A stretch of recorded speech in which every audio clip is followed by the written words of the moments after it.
Salam. Welcome to this week's Mohebban-e Fatemeh podcast. We hope you enjoyed last week's edition.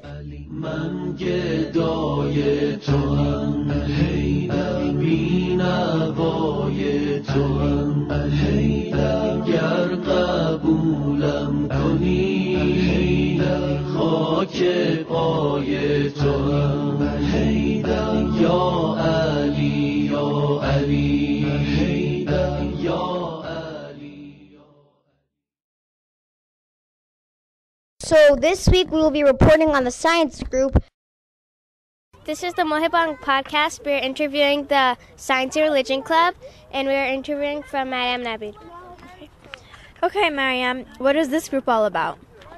It's about how science relates to the Quran and religion. So, what are you guys doing right now? We're learning how a rocket goes up in the air. We are interviewing Zahra Tawfiq from the Science and Religion Club. Okay, Zahra, what is this group all about? It's about Islam and different connections in science. Right now they're getting ready to pump the rocket and to let it go, and soon there's going to be a countdown. Oh my God! From 10. 7, 5, 4, 3, 2, 1. It was a successful blast-off. We're interviewing Mohammed Fatemeh from the Science and Religion Club. Okay, Mohammed, what are you people doing right now in Science Club? We're learning about rockets, and right now we're launching some. We use those 2-liter bottles from Pepsi, Coke, anything.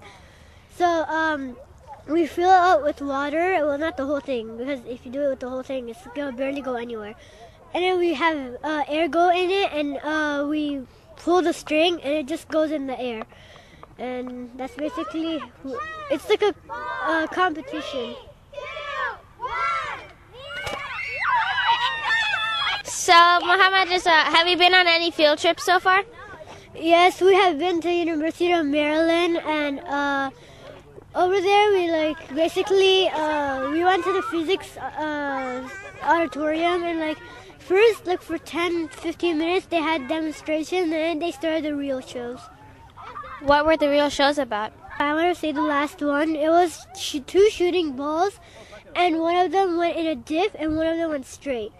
And most of the people thought the one that goes straight will go on the ground faster. But the one that went in a dip, it got its speed and it got down faster. Thank you for cooperating with us, Mohammed. How do you think that Islam relates to science? Bismillah ar-Rahman ar-Rahim. We want to address the issue of the connection between science and Islam. A lot of people always come and say that you see how science always proves something that Islam has said. It's not that science is proving Islam, but it's Islam first and then science. For example, we had a specific experiment that we talked about in one of our classes about airplanes and the discussion of how an airplane was built. And we brought an ayah from Surah Mulk that came and said, do these people not see the birds flying above them? أَوَلَمْ يَرَوْا إِلَى الطَّيْرِ فَوْقَهُمْ صَافَّاتٍ وَيَقْبِضْ مَا يُمْسِكُهُنَّ إِلَّا الرَّحْمَنِ. The people who tried to first invent the airplane, if you go look at some of the videos they have on YouTube, they try to do these little flap things and try to more or less swim in the air. But the Quran comes over 1400 years ago, brought the property of gliding first and then the property of flapping. So you see that the way the airplane flies now is it has a wing that follows Bernoulli's principle, and it glides first, and once it gets up in the air, then you see the birds actually start flapping their wings and doing the action. But the essence of the actual bird is the fact that it can glide, and that's what actually allows you to fly. And that's just one of many examples in Islam that, or in the Quran for that matter, that comes and explains how science is an experiment in science. So the actual connection between Islam and science is one that Islam dictates something, And because of our focused view on the matter, sometimes we don't get the scientific principle out of it. But if we have more of a broader view, if we're able to open our eyes, we can see that science and religion are really one and the same thing. And that for Islam to be an all-encompassing religion, it has to cover each and every area of a person's life, from politics to government to your personal life to your family life to your work life, and particularly science. بیا آقا آقا بیا گل زهرا یا مهدی بیا آقا آقا بیا گل زهرا یا مهدی بیا آقا آقا بیا گل زهرا یا مهدی.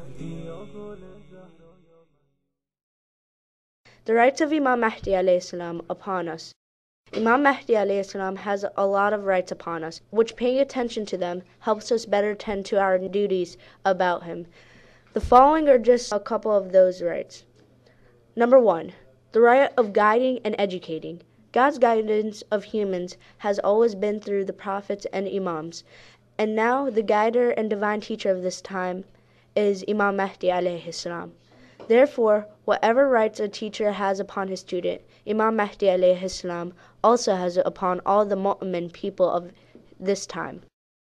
Number 2, the right of parenthood. Although parents have great rights upon their children, but the real spiritual parent of every time is the Imam and divine leader of that time. Therefore, the Prophet states that he and Amir al-Mu'minin alayhi salam are the two fathers of the Ummah. Imam Mahdi alayhi salam's compassion and treatment of his Ummah, his affection and attachment to his Mohebban and followers is surely greater than the compassion of any father and mother.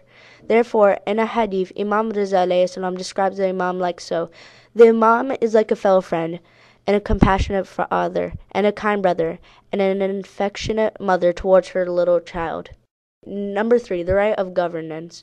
A divine governor and ruler who is appointed by God has many rights upon the people. The Imams are the governors and rulers of their time, and today Imam Mahdi alayhi salam has been appointed by God to be the ruler of our time, and thus we are his subjects. So, whatever rights a governor might have upon his people, Imam Mahdi alayhi salam has all those rights upon us.